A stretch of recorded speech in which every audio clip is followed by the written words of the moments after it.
11ই April কেশিয়াড়িতে সভা করতে আসছেন তৃণমূল সুপ্রিমো মমতা বন্দ্যোপাধ্যায়। যার প্রস্তুতি চলছে জোর কদমে, মঞ্চ বাঁধার কাজ চলছে পুরোদমে। কেশিয়াড়ি ব্লকের কুসুমপুর গ্রাম পঞ্চায়েতের কুসুমপুর রাবণ দহন মাঠে শনিবার নির্বাচনী জনসভায় আসছেন রাজ্যের মুখ্যমন্ত্রী তথা তৃণমূল সুপ্রিমো মমতা বন্দ্যোপাধ্যায়। দিন কয়েক আগে মাঠের পরিদর্শন করে গিয়েছিলেন জেলা পুলিশ সুপার পাপিয়া সুলতানা সহ পুলিশ আধিকারিকেরা। শুক্রবার কুসুমপুর রাবণ দহন ময়দানে প্রস্তুতি পর্ব চলছে তুঙ্গে। বিধানসভা নির্বাচনে প্রথম দফার ভোট যতই এগিয়ে আসছে, ততই শাসক ও বিরোধী দুই শিবিরই প্রচার চালিয়ে যাচ্ছে। শুক্রবার মেদিনীপুরে রোড শো করেন মমতা বন্দ্যোপাধ্যায়। এদিন সুজয় হাজরার সমর্থনে রোড শোতে হাজির ছিলেন তিনি। শনিবার কেশিয়াড়ি বিধানসভার তৃণমূল প্রার্থী রামজীবন মান্ডির সমর্থনে জনসভা করবেন তৃণমূল সুপ্রিমো মমতা বন্দ্যোপাধ্যায়। এদিন তারই প্রস্তুতি মতো মঞ্চ বাঁধার কাজ করছে শ্রমিকরা। তৃণমূলের তেরঙ্গা পতাকা ও কাপড় দিয়ে সুন্দরভাবে সাজানো হচ্ছে জনসভার মঞ্চ। সাথে রয়েছেন প্রশাসনের কর্তা ব্যক্তি সহ তৃণমূলের কর্মী সমর্থকেরা। শনিবার জনসভা থেকে কি বার্তা দেবেন মমতা বন্দ্যোপাধ্যায়, সেদিকেই তাকিয়ে রয়েছে গোটা রাজনৈতিক মহল। শুধু উচ্ছ্বাস নয়, মানুষ একেবারে মুখিয়ে আছে। কারণ বাংলাকে বাঁচাতে হবে, বাঙালিকে বাঁচাতে হবে।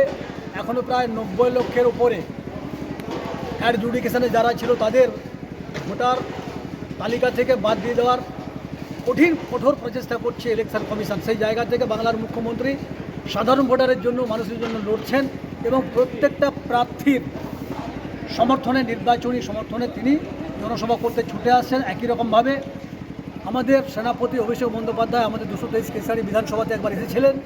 আবার খোদ আমাদের জননেত্রী মুখ্যমন্ত্রী মমতা বন্দ্যোপাধ্যায় আগামীকাল 11ই এপ্রিল নিজে ছুটে আসছেন আমাদের কেশিয়াড়ি ব্লকে। আমাদের প্রার্থী, তার স্নেহধন্য প্রার্থী সম্মানীয় রামজীবন মান্ডি মহোদয়ের নির্বাচনী সমর্থনের প্রচারে স্বাভাবিকভাবে মানুষ সংঘবদ্ধ হয়েছে, প্রতিজ্ঞা করে নিয়েছে।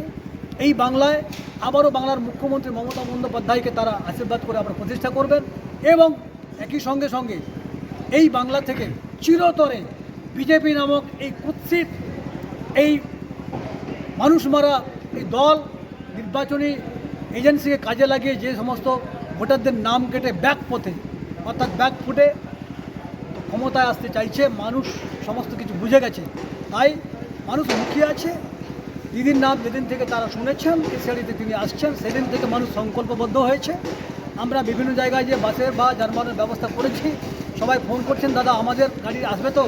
আমরা অনেক যতটা সম্ভব পেরেছি গাড়ির ব্যবস্থা করেছি। মানুষ মুখিয়ে আছে, সবাই মিলে পায়ে হেঁটে, সাইকেলে করে, মোটর সাইকেলে করে, গাড়িতে করে, ছোটো গাড়িতে করে, নিজের গাড়ির ব্যবস্থাপনা করে মুখ্যমন্ত্রীর বার্তা শোনার জন্য আগামীকাল কুসুমপুর রাবণ দহন ময়দানে তারা আসবে। 2021-এর বিধানসভা